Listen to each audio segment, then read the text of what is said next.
देख रहे हैं जीएस फोरम। मैं हूं आपके साथ विवेक मिश्रा। जीएस फोरम की अभ्यास सीरीज में आपका स्वागत है।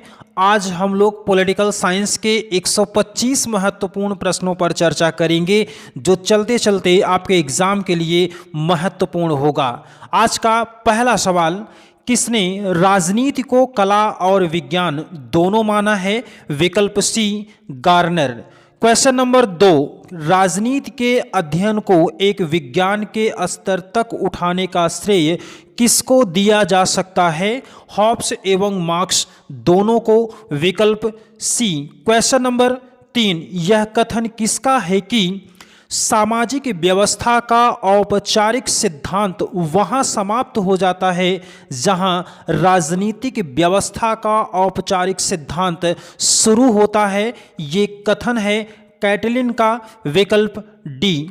क्वेश्चन नंबर 4 में है, राजनीति सामाजिक मूल्यों के अधिकारक निर्धारण का अध्ययन है। यह परिभाषा किस लेखक की है? डेविड ईस्टन की। विकल्प सी।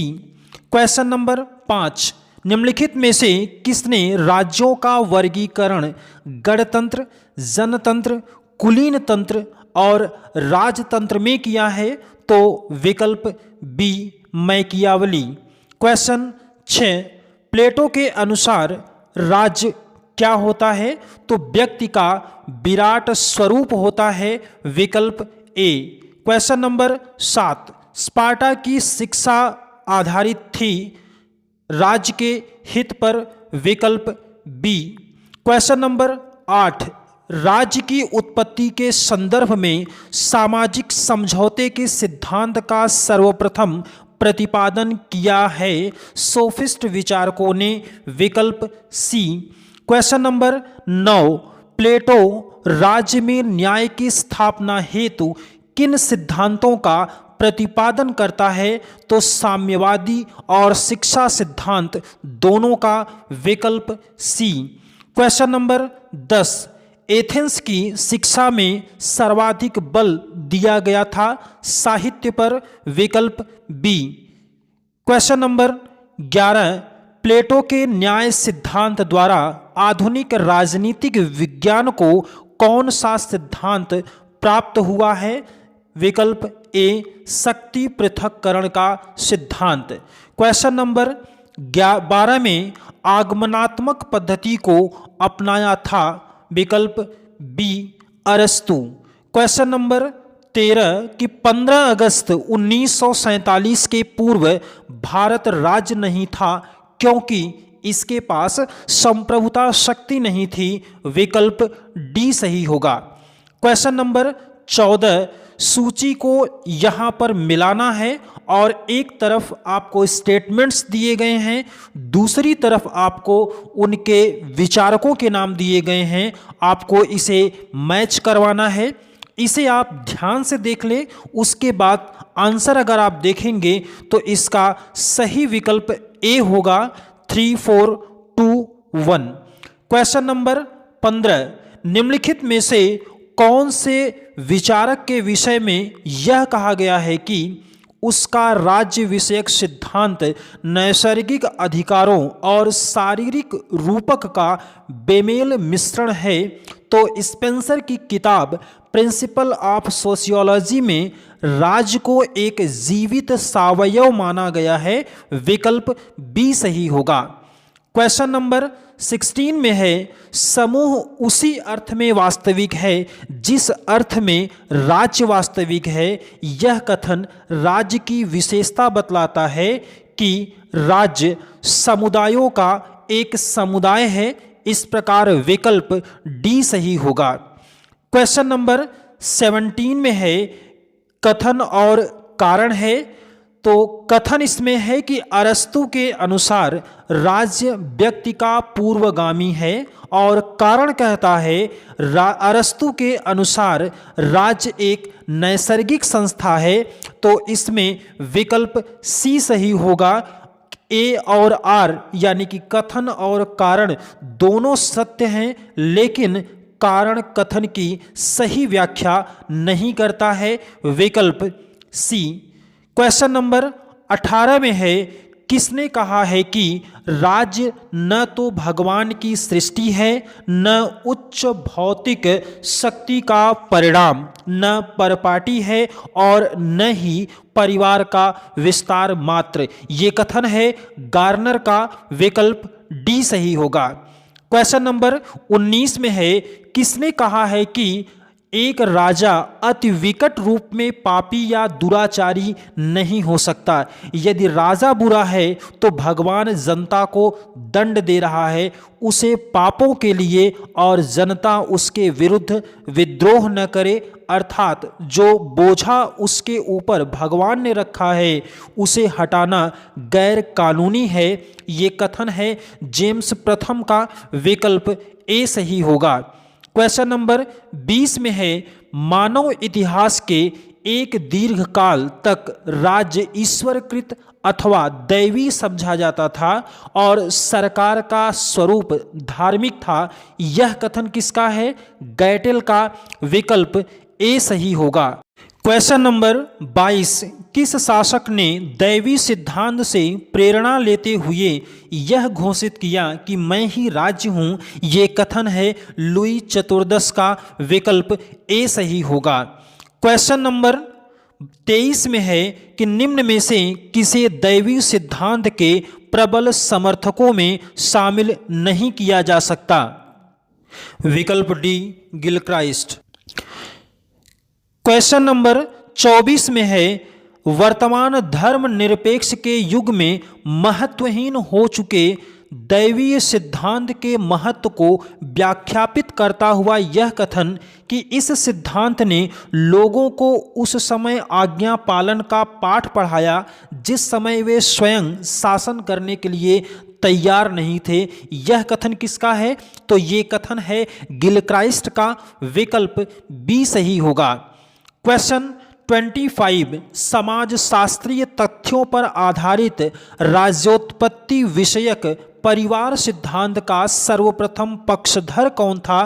तो विकल्प बी अरस्तु। Question number 26, sir Henry man ने अपने पितृसत्तात्मक सिद्धांत का सर्वाधिक प्रबल समर्थन अपने किस पुस्तक में किया है? तो एंशियंट लॉ में और अर्ली हिस्ट्री ऑफ इंस्टीट्यूशंस में। इस प्रकार विकल्प सी सही होगा इन दोनों पुस्तकों में। क्वेश्चन नंबर 27, पहले एक गृहस्थ, फिर एक पितृ प्रधान परिवार, उसके पश्चात एक वंश के लोगों का कबीला और अंत में एक राष्ट्र। इस प्रकार इस आचार पर क्रमों की उत्पत्ति होती है। किसने पितृसत्तात्मक सिद्धांत का समर्थन करते हुए इस प्रकार से परिवार से राज्य तक के विकास का उल्लेख किया है? तो ये संबंध रखेगा लीकॉक के कथन से, विकल्प आपका ए सही होगा। क्वेश्चन नंबर 28 में है, परिवार सिद्धांत के आधुनिक पक्षधरों में से एक है तो आर.एम. मैकाइवर, विकल्प ए सही होगा। क्वेश्चन नंबर 29 में है, विकास के प्राचीनतम चरण में किसने राज्य को भेड़िया राज्य या डकैतों का गिरोह कहकर संबोधित किया था? विकल्प ए ओपेनहाइमर। क्वेश्चन नंबर 30 में वर्ग संघर्षों के तथ्य पर बल देने वाला शक्ति सिद्धांत का समर्थक अग्रणी विचारक कौन सा होगा? तो गम्पलोविज, विकल्प आपका सी सही होगा। क्वेश्चन नंबर 31 में है, शक्ति सिद्धांत का निम्न में से कौन आलोचक नहीं है? हीगल, विकल्प सी सही होगा। क्वेश्चन नंबर 32 में है कि निम्नलिखित में से कौन सा कथन राज्योत्पत्ति के शक्ति सिद्धांत की विशेषताओं के विपरीत है? विकल्प ए शक्ति सिद्धांत दैवी सिद्धांत का समर्थन करता है। क्वेश्चन नंबर 33 में है, शक्ति सिद्धांत की आलोचना के रूप में निम्न में से कौन सा कथन असत्य है? तो ए विकल्प, यह राज्य को एक नैतिक संस्था मानता है। क्वेश्चन नंबर 34, मानव विकास की 4 अवस्थाओं के क्रमिक स्वरूप का चयन करना है आपको। तो पहले होगा आखेट युग, उसके बाद पशुपालन युग, उसके बाद कृषि युग और अंत में औद्योगिक युग। इस प्रकार विकल्प ए सही होगा। क्वेश्चन नंबर 35 में है, यह कथन राज्योत्पत्ति के संबंध में किस विचारक का है कि राज्य का उदय एक क्रमिक विकास के आधार पर हुआ है। इसका इतिहास मानव के ज्ञात और अज्ञात काल तक विस्तारित है। सही जवाब ए गार्नर। क्वेश्चन नंबर 36, राज्योत्पत्ति के विकासवादी सिद्धांत के अनुसार सामाजिक एवं राजनीतिक प्राणी, विकल्प सी। क्वेश्चन नंबर 37 में नीचे दो वक्तव्य दिए गए हैं, जिनमें एक को कथन और दूसरे को कारण नाम दिया गया है। कथन है, दैवीय उत्पत्ति का सिद्धांत लोकतांत्रिक विचार के प्रत्यक्षतः विरुद्ध है। कारण कहता है, राज्य की उत्पत्ति को स्पष्ट करने में दैवीय सिद्धांत का जनसहमति की भूमिका को नकारता है। उपर्युक्त दोनों वक्तव्यों के संदर्भ में निम्न में से कौन सा सही है? तो विकल्प ए सही होगा। कथन और कारण दोनों सत्य हैं और कारण कथन की सही व्याख्या करता है, विकल्प ए।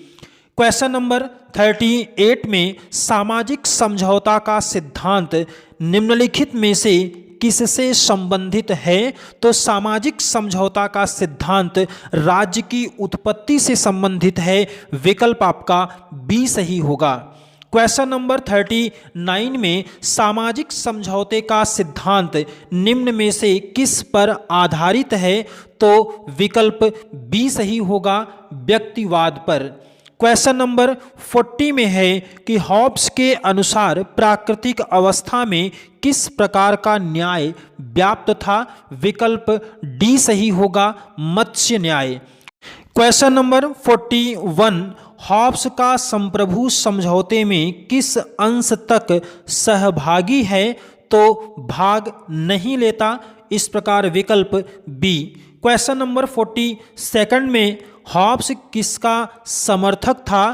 तो हॉब्स राजतंत्र का समर्थन करता है। क्वेश्चन 43, रूसो की सामान्य इच्छा सिद्धांत का निहितार्थ यह है कि सामान्य इच्छा एक सर्वदेशिक और प्रागनुभविक इच्छा है, चाहे एक व्यक्ति की इच्छा ही हो जो समुदाय के समान हित का लक्ष्य रखती है, विकल्प आपका सी सही हो जाएगा।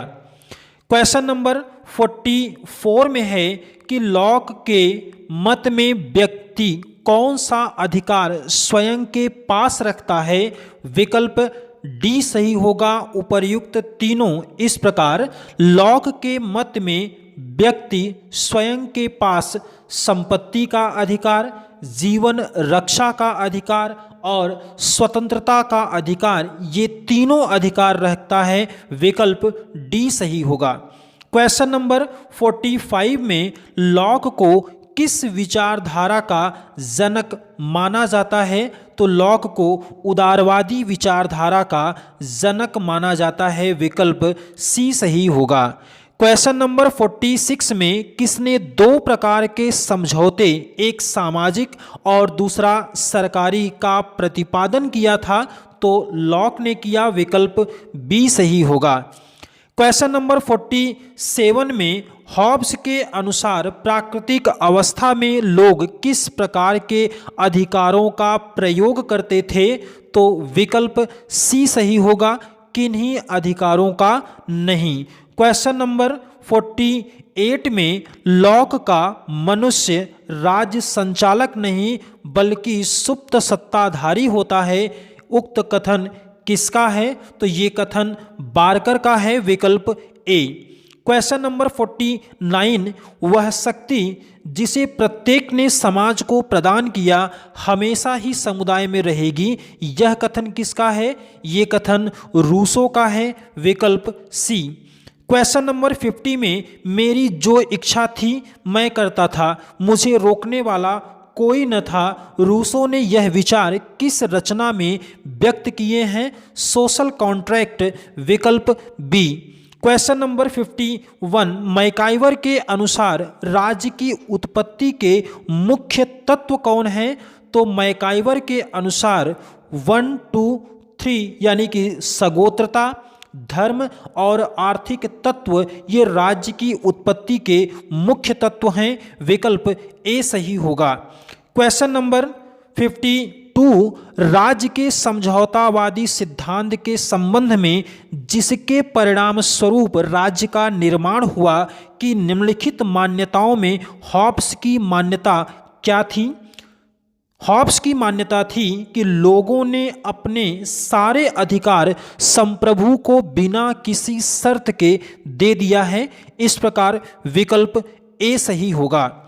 क्वेश्चन नंबर 53 है, हॉब्स द्वारा प्रतिपादित समझौते के सिद्धांत में से निम्नलिखित कथनों में कौन सा कथन सत्य है?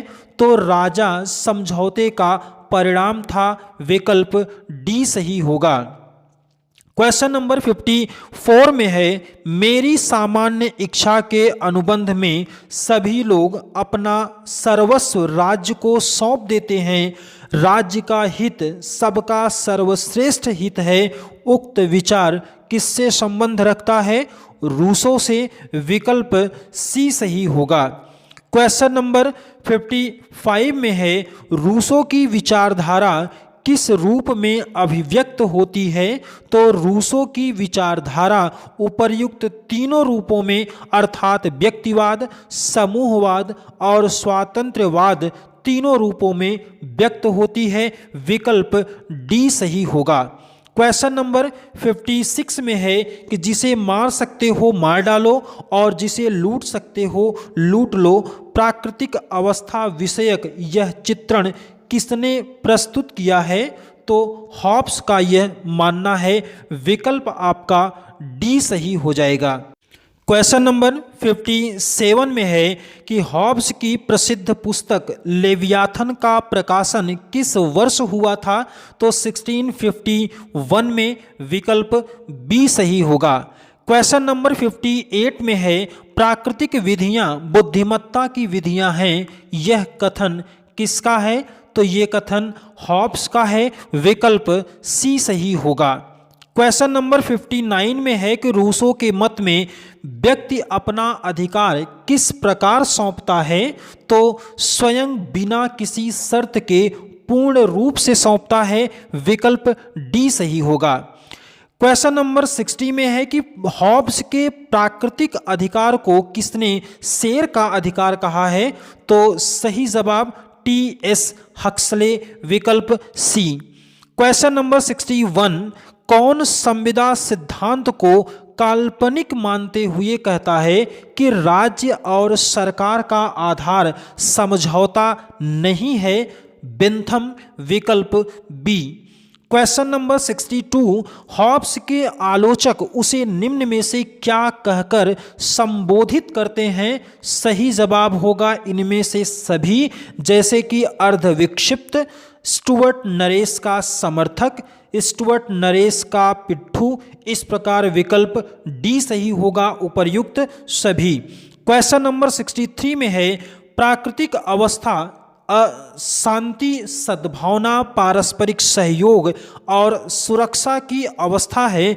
यह कथन किसका है?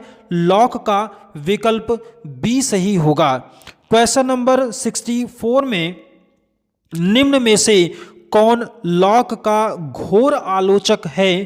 तो तीनों ही हैं, क्रैब, गिलक्राइस्ट और डनिंग। विकल्प डी सही होगा।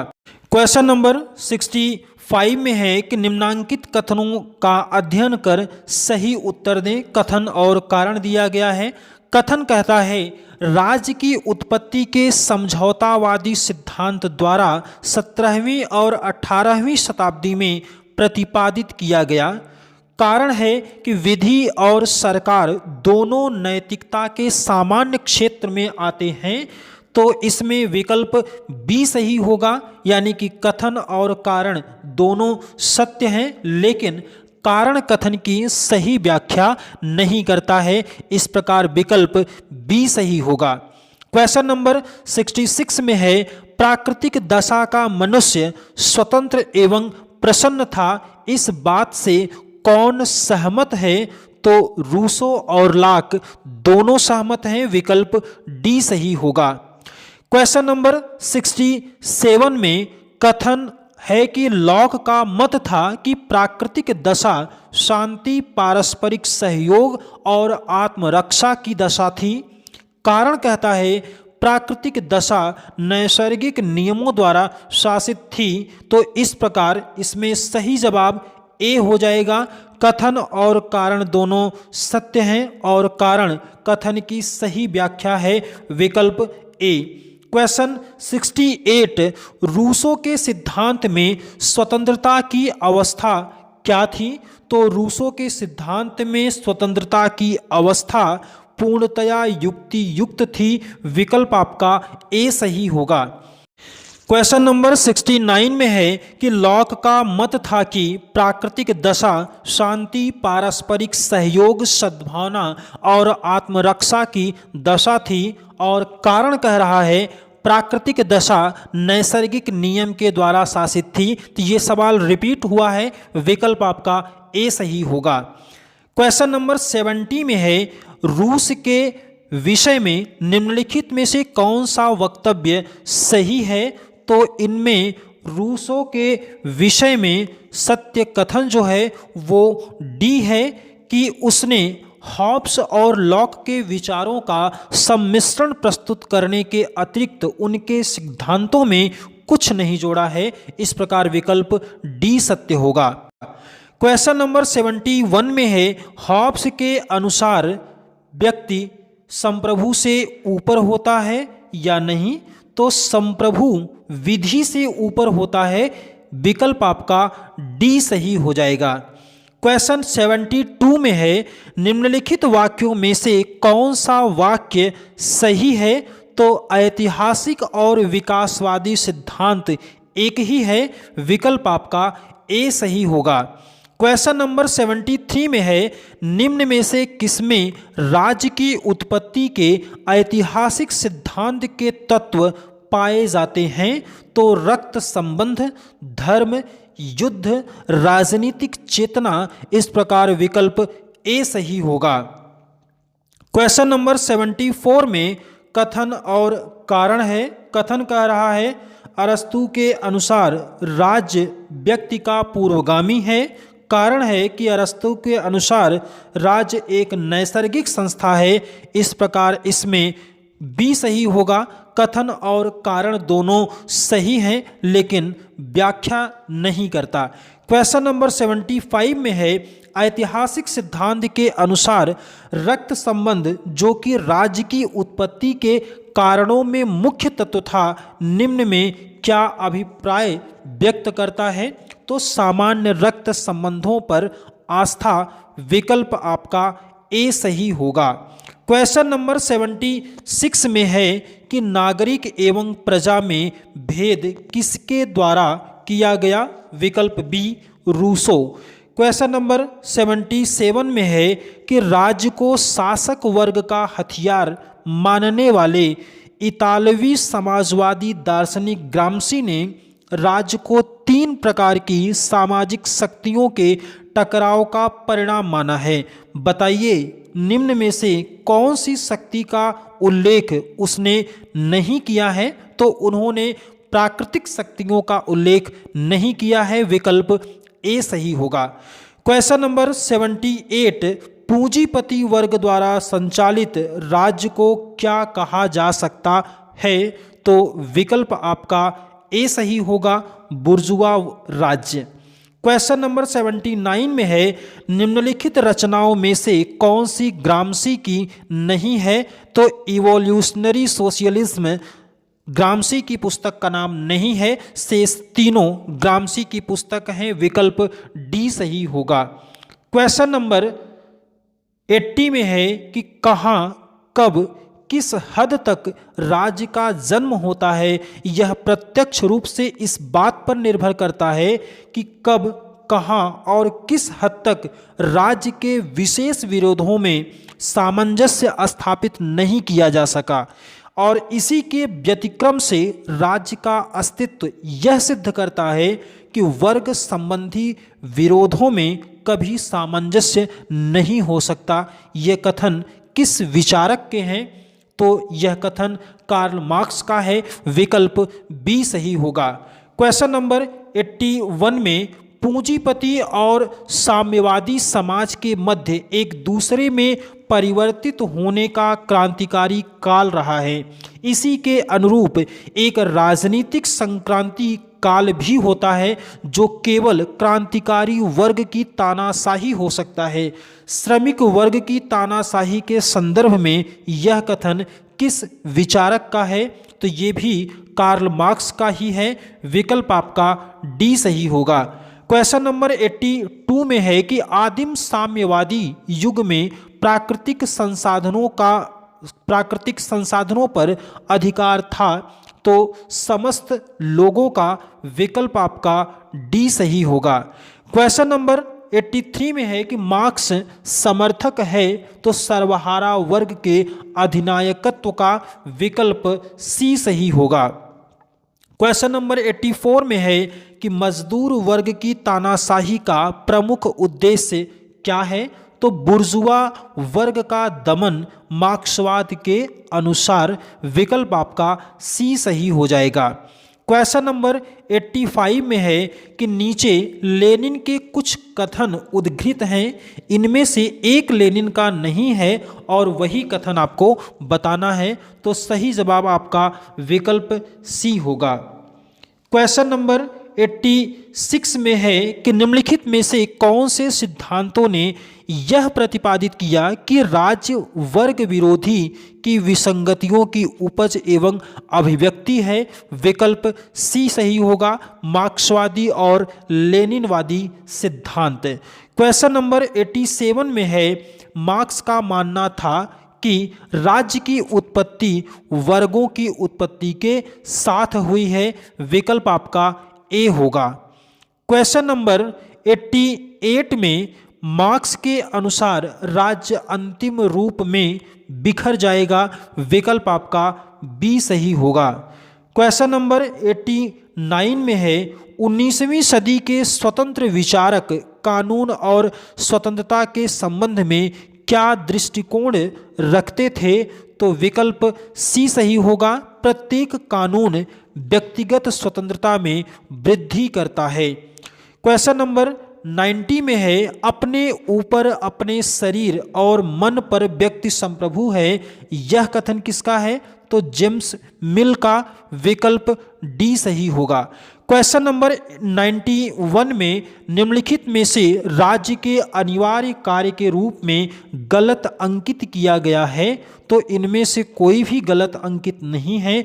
विकल्प आपके डी सही हो जाएंगे। क्वेश्चन नंबर 92 में कि राज्य के अनिवार्य कार्य के अंतर्गत क्या आते हैं? तो जिन कार्यों को राज्य के द्वारा अपने अस्तित्व के औचित्य के लिए अवश्य करना चाहिए।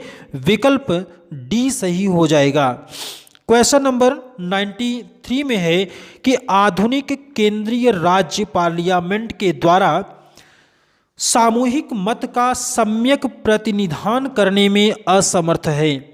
निर्वाचन में मतदाता झूठे और छिछले प्रचार के बहकावे में आ जाता है और ऐसे लोगों के पक्ष में मतदान करता है जो सर्वथा उस पद के लिए अयोग्य हो। यह कथन किसका है? तो मिस फॉलेट का है। विकल्प सी सही होगा। क्वेश्चन नंबर 94 में है किसने कहा है कि समाजवाद एक गिरगिट के समान है जो परिस्थितियों के अनुकूल अपना रंग बदलता रहता है? रैमज़े म्योर। विकल्प डी। क्वेश्चन नंबर 95 निम्नलिखित वाक्यों में समाजवादी आर्थिक क्षेत्र में किसके पक्षधर थे? तो उत्पादन एवं वितरण के साधनों को नियमित करने के पक्ष में थे। विकल्प ए सही होगा। क्वेश्चन नंबर 96 में किसने कहा उपनिवेश साम्राज्यवाद के गढ़ होने के बजाय सर्वहारा वर्गीय क्रांति के गढ़ बन जाते हैं? विकल्प आपका डी सही होगा। राज लग्जमबर्ग। क्वेश्चन नंबर 97 में है, निम्नलिखित में से कौन सा वक्तव्य समाजवाद के विषय में सही है? तो इनमें से 1, 3 और 4 क्रम के विकल्प सही होंगे। इस प्रकार आंसर आपका 20 होगा, 1, 3 और 4। क्वेश्चन नंबर 98 में यह कथन किसका है? प्रजातांत्रिक आदर्श का आर्थिक पक्ष वास्तव में समाजवाद ही है। इसमें सही जवाब आपका रासर हो जाएगा, विकल्प ए। क्वेश्चन नंबर 99, किसने कहा है कि कल्याणकारी राज्य वह है जो अपनी आर्थिक व्यवस्था का संचालन आय के अधिकाधिक समान वितरण के उद्देश्य से करता है? विकल्प डी सही होगा, अब्राहम। क्वेश्चन नंबर 100 में है, कल्याणकारी राज्य के क्रियान्वयन में आने वाली सबसे बड़ी बाधा कौन सी है? तो उपर्युक्त सभी असत्य हैं, विकल्प आपका इसमें डी सही होगा। क्वेश्चन नंबर 102 में, कल्याणकारी राज्य पूंजीपतियों और जमींदारों द्वारा गरीब वर्ग का शोषण है। कल्याणकारी राज्य का उक्त कटु आलोचना किसने किया है? तो मार्क्सवादियों ने किया, विकल्प डी सही होगा। क्वेश्चन नंबर 103, भारतीय संविधान का कौन सा भाग लोक कल्याणकारी शासन की भावना का संरक्षक है? तो इस प्रकार विकल्प सी सही हो जाएगा। क्वेश्चन नंबर 104, यह किसने कहा है कि लोक कल्याणकारी राज्य साम्यवाद और व्यक्तिवाद का मध्यम मार्ग है? विकल्प बी सही होगा, हर्नशा। क्वेश्चन नंबर 105 में, संप्रभुता नागरिकों तथा प्रजाजनों के ऊपर वह शक्ति है जिस पर कानून का कोई बंधन नहीं होता। संप्रभुता की यह परिभाषा किस विद्वान ने दी है? तो विकल्प बी सही होगा, बोंदा। क्वेश्चन नंबर 106 में, संप्रभुता के बाह्य पक्ष का क्या आशय है? तो विकल्प सी होगा, संबद्ध राज्य किसी भी प्रकार के बाह्य नियंत्रण से मुक्त होगा। क्वेश्चन नंबर 107 में, रूसो संप्रभुता का निवास सामान्य इच्छा में मानता है। ऑस्टिन के अनुसार संप्रभुता किसमें निवास करती है? तो विकल्प सी सही होगा, एक निश्चित व्यक्ति में। क्वेश्चन नंबर 108 में, ऑस्टिन की कृति विधि शास्त्र का व्याख्यान लेक्चर्स ऑन जूरिस्प्रूडेंस, जिसमें उसने अपने संप्रभुता विषयक विचार अभिव्यक्त किए हैं, किस वर्ष प्रकाशित हुई थी? तो ये 1832 में प्रकाशित हुई, विकल्प आपका बी सही होगा। क्वेश्चन नंबर 109, प्रभुसत्ता की वैधानिक अवधारणा का प्रतिपादन प्रथमतः किसके द्वारा किया गया? तो इसका सही जवाब होगा बोंदा द्वारा, विकल्प सी। क्वेश्चन नंबर 110, यदि कोई सुनिश्चित उच्च व्यक्ति जो ऐसे ही उच्च व्यक्ति की आज्ञा पालन का अभ्यस्त नहीं पर किसी समाज का अधिकांश भाग उसकी आज्ञाओं का आदतन पालन करता हो, तो वह सुनिश्चित उच्च व्यक्ति संप्रभु है और वह समाज एक स्वतंत्र और राजनीतिक समाज है। ये कथन किसका प्रतिनिधित्व करता है? तो संप्रभुता के विधिक सिद्धांत का प्रतिनिधित्व करता है, विकल्प ए सही होगा। क्वेश्चन नंबर 111 में, वही शक्ति राजनीतिक संप्रभु है जिसकी इच्छा को अंतिम रूप से राज्य के नागरिक मानते हैं। यह कथन किसका है? विकल्प बी डायसी का। क्वेश्चन नंबर 112 में, निम्नलिखित में से कौन सा कथन सही है? तो प्रभुसत्ता राज्य में निवास करती है और सरकार द्वारा प्रयुक्त की जाती है, विकल्प आपका सी सही हो जाएगा। क्वेश्चन नंबर 113 में, संघात्मक शासन की पूर्णता के लिए प्रभुत्व शक्ति का पूर्ण विभाजन अनिवार्य है। यह कथन किसका है? तो मैकाइवर का विकल्प डी सही होगा। क्वेश्चन नंबर 114 में संप्रभु के रूप में मान्य किए जाने के लिए समाज के अधिकांश भाग द्वारा संप्रभु की आज्ञा का आदतन पालन होना चाहिए, यह विचार अमान्य किया था किसने? तो जॉन ऑस्टिन ने। विकल्प ए सही होगा। क्वेश्चन नंबर 115 में ऑस्टिन के दर्शन से हवलदारी की गंध आती है, यह कथन किसका है? हर्नसा का। विकल्प ए। क्वेश्चन नंबर 116 नाम मात्र का प्रभुसत्ताधारी कौन होता है? तो नाम मात्र का प्रभुसत्ताधारी वह व्यक्ति जिसके पास संविधान प्रदत्त सभी अधिकार हैं परंतु उसके अधिकारों का प्रयोग दूसरा कोई करता है। विकल्प आपका बी सही होगा। क्वेश्चन नंबर 117 में एक तैलचित्र तेल के मात्र बिंदुओं के समूह से जिस प्रकार एक प्रस्तर की मूर्ति संगमरमर के टुकड़ों से कुछ अधिक है, इसी प्रकार राज्य नियमों के संग्रह की अपेक्षा कुछ अधिक होता है, यह कथन किसका है? तो ब्लंडसली का है। विकल्प बी सही होगा।